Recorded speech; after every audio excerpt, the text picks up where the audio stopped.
കുട്ടി അടങ്ങാറായി കൊരച്ച് തുപ്പണമെന്ന് ആരും മനസ്സിലാക്കാറില്ല. പിന്നെന്താണ്? തുപ്പേണ്ടവർ അവിടെയേ തുപ്പാവൂ എന്നാണ് അതിനർത്ഥം. ഇസ്ലാമിലെ ബഹുഭാര്യത്തെ ഈ രൂപത്തിലാണ്. ആർക്കെങ്കിലും ഒന്നിലധികം സ്ത്രീകളുമായി ബന്ധപ്പെടണമെന്ന് അനിവാര്യമാണോ എങ്കിൽ വിവാഹം എന്ന കരാറിലൂടെയേ പറ്റൂ. അതല്ലാത്ത പുറത്തുള്ള ലൈംഗികമായ ബന്ധത്തെ ഇസ്ലാം പൂർണ്ണമായി തന്നെ നിരോധിക്കുന്നു. ഒരു ഇസ്ലാമിക സമൂഹത്തിലാണെങ്കിൽ അത്തരം ലൈംഗിക ബന്ധങ്ങൾ ഉണ്ടാവുകയാണെങ്കിൽ അവളോ അവനോ വിവാഹിതരല്ലെങ്കിൽ അവരെ 100 അടിയടിക്കണം, വിവാഹിതരാണെങ്കിൽ മരണം വരെ കല്ലെറിയണം എന്ന ഇസ്ലാമിന്റെ വിധി. അത്രക്കും നികൃഷ്ടമായിട്ടാണ് ഇസ്ലാം അതിനെ കാണുന്നത്. അതുകൊണ്ട് തന്നെ അനിവാര്യമായ അവസ്ഥകളിൽ ഒന്നിലധികം സ്ത്രീകളെ വെച്ചുകൊണ്ടിരിക്കാൻ ഇസ്ലാം അനുവദിക്കുന്നു. പുരുഷ ലൈംഗികതയെക്കുറിച്ച് കൃത്യമായി അറിയുന്ന പടച്ച തമ്പുരാനിൽ നിന്നുള്ളതായതുകൊണ്ട് ഇസ്ലാം അങ്ങനെ അനുവദിക്കുന്നു എന്നാണ് ഞാൻ പറയുക. എന്നാൽ ഇത് അനിവാര്യമായി തീരുന്ന മറ്റവസ്ഥകളുണ്ട്. സ്ത്രീയുടെ വന്ധ്യത, അതേപോലെ തന്നെ അവളുടെ ലൈംഗിക ശേഷി ഇല്ലായ്മ, അതേപോലെ തന്നെ അവളുടെ മാറാരോഗം, അതേപോലെ തന്നെ വിധവകളുടെ സംരക്ഷണം, ഇങ്ങനത്തെ ഒരുപാട് വൈയക്തികമായി തന്നെ അനിവാര്യമായി തീരുന്ന അവസ്ഥകൾ, സാമൂഹികമായി അനിവാര്യമായി തീരുന്ന അവസ്ഥകളുണ്ട്. അഥവാ സ്ത്രീ പുരുഷ അനുപാതത്തിലുള്ള സ്ത്രീകളുടെ എണ്ണം വർദ്ധിക്കുക, അതേപോലെ തന്നെ യുദ്ധത്തിൽ പുരുഷന്മാർ മരണപ്പെടുകയും വിധവകളുടെ എണ്ണം കൂടുകയും ചെയ്യുക. ഇത്തരം അവസ്ഥകളിലും സാമൂഹികമായി ബഹുഭാര്യത്വം അനിവാര്യമായി തീരുന്ന അവസ്ഥകളാണ്. എന്നാൽ ഇതേ അവസ്ഥകൾ, ചോദ്യത്തിന്റെ മർമ്മം അതാണ്, ഇതേ അവസ്ഥകൾ സ്ത്രീക്കുണ്ടായിക്കൂടെ എന്നാണ്. ഉണ്ടെങ്കിൽ സ്ത്രീക്ക് ബഹുഭാര്യത്വം പറ്റുമോ, ബഹുഭർത്തൃത്വം പറ്റുമോ? ഇതേ അവസ്ഥകൾ സ്ത്രീക്കുണ്ടാവുകയില്ല എന്നതാണ് ഒന്നാമത്തെ ഉത്തരം. ഒന്നാമത്തെ ഉത്തരം അതാണ്. അഥവാ ലൈംഗികമായി പൂർണ്ണമായി ആരോഗ്യവതിയായ ഒരു സ്ത്രീയെ സംബന്ധിച്ചിടത്തോളം ആരോഗ്യവാനായ ഒരു പുരുഷൻ അവളുടെ ലൈംഗിക സമ്പൂർത്തീകരണത്തിന് ആ പുരുഷൻ മാത്രം മതി. അതേസമയം നമ്മൾ മനസ്സിലാക്കേണ്ട ഒരു പ്രധാനപ്പെട്ട പ്രശ്നമുണ്ട്.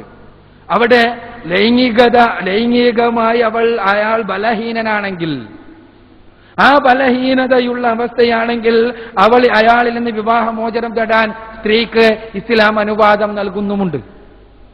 വിവാഹമോചനമല്ലാതെ മറ്റൊരു പുരുഷനെ സ്വീകരിക്കുകയാണെങ്കിൽ എന്താണ് സംഭവിക്കുക? ഒരുപാട് പ്രശ്നങ്ങളുണ്ട്.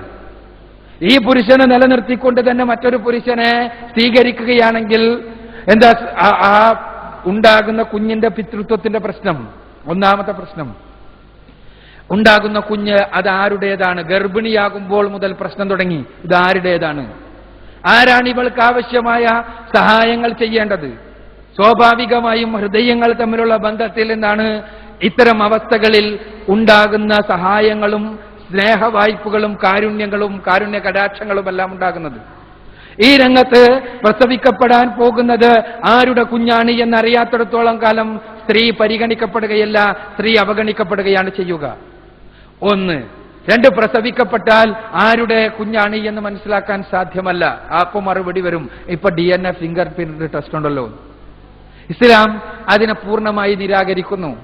ഒരു കുഞ്ഞിന് പിതാവിന്റെ സ്നേഹം കിട്ടണമെങ്കിൽ ലാബറട്ടറിയിൽ പോയി ടെസ്റ്റ് റിപ്പോർട്ടുമായിട്ട് വന്നിട്ട് നിങ്ങളാണ് എന്റെ പിതാവ്, അതുകൊണ്ട് നിങ്ങൾ എന്നെ സ്നേഹിക്കണമെന്ന് പറയേണ്ട ഗതികേടിനെ ഇസ്ലാം പൂർണ്ണമായി നിരാകരിക്കുന്നു. ഇത് ലാബറട്ടറി പരിശോധനയിൽ നിന്ന് ഉണ്ടാകേണ്ടതല്ല, മനസ്സിൽ നിന്ന് നിർഗളിക്കേണ്ടതാണ് സ്നേഹവും കാരുണ്യവും എന്നുള്ള ഇസ്ലാമിന്റെ വീക്ഷണം. അതുകൊണ്ട് തന്നെ അതേപോലെ തന്നെ ഈ മകനാരാണെന്ന് തീരുമാനിക്കാൻ പറ്റാത്തത് കൊണ്ടുണ്ടാകുന്ന അനന്തരാവകാശ പ്രശ്നങ്ങൾ, ഒരുപാട് സാമൂഹ്യ പ്രശ്നങ്ങൾ. അതേസമയം ബഹുഭാര്യത്വത്തിൽ മക്കളുടെ പിതൃത്വത്തിന്റെയോ മാതൃത്വത്തിന്റെയോ പ്രശ്നങ്ങൾ പ്രശ്നമായി തീരുന്നില്ല.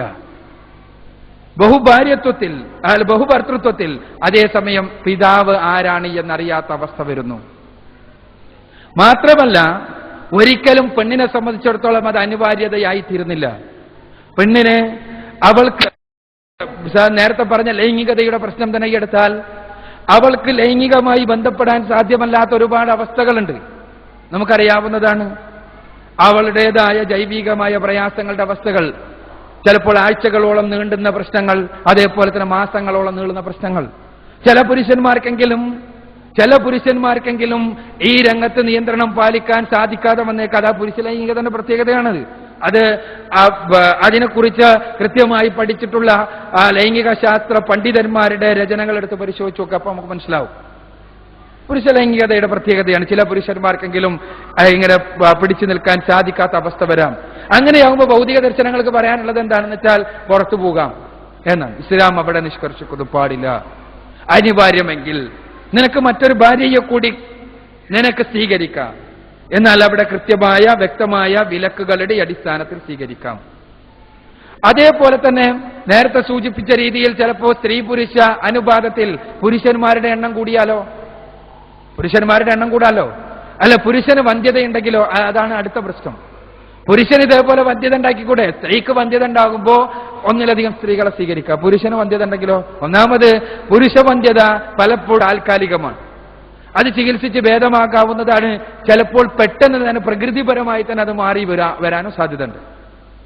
ഇനി വന്ധ്യനായ പുരുഷൻ, അയാളോടൊപ്പം മറ്റൊരു പുരുഷനും കൂടി സ്ത്രീ സ്വീകരിച്ചു എന്ന് വിചാരിക്കുക.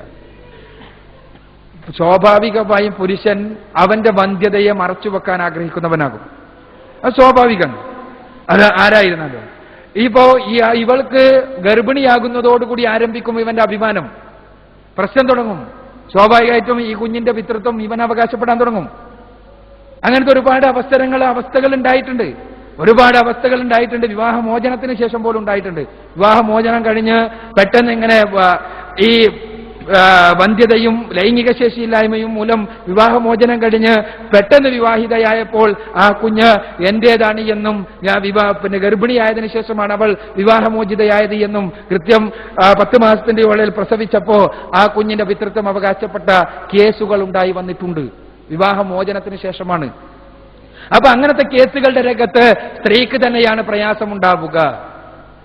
സ്ത്രീ പുരുഷ അനുപാതത്തിലുള്ള വ്യത്യാസം പറഞ്ഞാൽ പുരുഷന്മാരുടെ എണ്ണം സ്ത്രീകളെക്കാൾ കൂടുതൽ വരുന്ന മാനവികമായ സാമൂഹികമായ അവസ്ഥകളൊന്നുമില്ല എന്നുള്ളതാണ് ഒന്നാമത്തെ സത്യം. അതെന്താണ്? സ്ത്രീ പുരുഷ അനുപാതത്തിൽ സ്ത്രീകളുടെ എണ്ണമായിരിക്കും എപ്പോഴും കൂടുതൽ. അതിന് കാരണമുണ്ട്. അതിന് മെഡിക്കൽ സയൻസ് പറയുന്ന കാരണമുണ്ട്. അതെന്താണ്? സ്ത്രീ ശിശുവിനാണ്, സ്ത്രീ ഭ്രൂണത്തിനാണ് രോഗപ്രതിരോധ ശേഷി, ഇമ്മ്യൂണൈസേഷൻ കൂടുതൽ, ഇമ്മ്യൂണിറ്റി പവർ കൂടുതൽ. അതുകൊണ്ട് തന്നെ രോഗപ്രതിരോധ ശേഷി കൂടുതലായതുകൊണ്ട് ചാപ്പിള്ളകളിൽ അധികവും ആൺകുട്ടികളായിരിക്കും. പെൺകുട്ടികളായിരിക്കും 1000 ആൺകുട്ടികൾക്ക് 1018നും 13നും ഇടക്ക് പെൺകുട്ടികൾ എന്ന നിരക്കാണ് സാധാരണയായി ഉണ്ടാവുക. ഇത് നമുക്ക് നോർമലായിട്ടുള്ള പ്രസവം നടക്കുന്ന സ്ഥലങ്ങളിലാണ് കേട്ടോ. അതല്ല നേരത്തെ പറഞ്ഞ രീതിയിലുള്ള ഭ്രൂണങ്ങളെ നശിപ്പിക്കുന്ന സമൂഹത്തിൽ പുരുഷന്മാരുടെ എണ്ണം കൂടാം.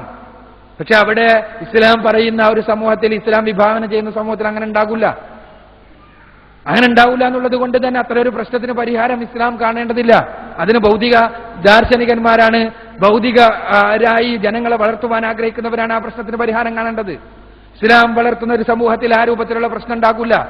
അതുകൊണ്ട് തന്നെ ഇസ്ലാം പഠിപ്പിക്കുന്നതനുസരിച്ച് ഒരിക്കലും തന്നെ പുരുഷന്മാരുടെ എണ്ണം സ്ത്രീകളെക്കാൾ കൂടുവാൻ സാധ്യതയില്ല പ്രകൃതിപരമായി. ഇനി ഏതെങ്കിലും ഒരു സമൂഹത്തിൽ അങ്ങനെ ഉണ്ടായാൽ തന്നെ അയാൾക്ക് മറ്റു സമൂഹങ്ങളിൽ പോയി ഇണയെ കണ്ടെത്താവുന്നതാണ്.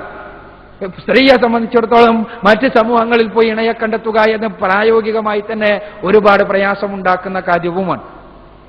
ഇതുകൊണ്ടെല്ലാം കൊണ്ട് ഇസ്ലാം കൃത്യമായി പറഞ്ഞു, മാതാവിനെയും പിതാവിനെയും മനസ്സിലാക്കുന്ന സമ്പ്രദായം ദൈവവിശ്വാസികളായി പടച്ചതമ്പുരാനെ സൂക്ഷിച്ച് ജീവിക്കുന്ന മുസ്ലിങ്ങൾക്ക് നൽകുകയും സാധാരണയായി വിമർശനം ഉന്നയിക്കുന്ന ആളുകൾക്ക് പിതാവിനെ മനസ്സിലാക്കാൻ സാധിക്കാത്ത സമ്പ്രദായം കൊടുക്കുകയും ചെയ്തു എന്നാണ് പറയേണ്ടത്. കാരണം പിതാവിനെ മനസ്സിലാക്കുവാൻ സാധ്യമല്ലാത്ത സമ്പ്രദായം, ബഹുഭർത്തൃത്വം എന്ന സമ്പ്രദായം, അത് ഒരു ധാർമ്മികമായി മുന്നോട്ട് പോകുന്ന ഒരു സമൂഹത്തിന് സ്വീകരിക്കാൻ സാധിക്കുന്നതല്ല എന്നുള്ളതാണ് സത്യം. നമുക്കറിയാമല്ലോ, നമ്മളുടെ നാട്ടിൽ മുൻപ് പല സമൂഹങ്ങളിലും ബഹുഭർത്തൃത്വ സമ്പ്രദായം ഉണ്ടായിരുന്നു.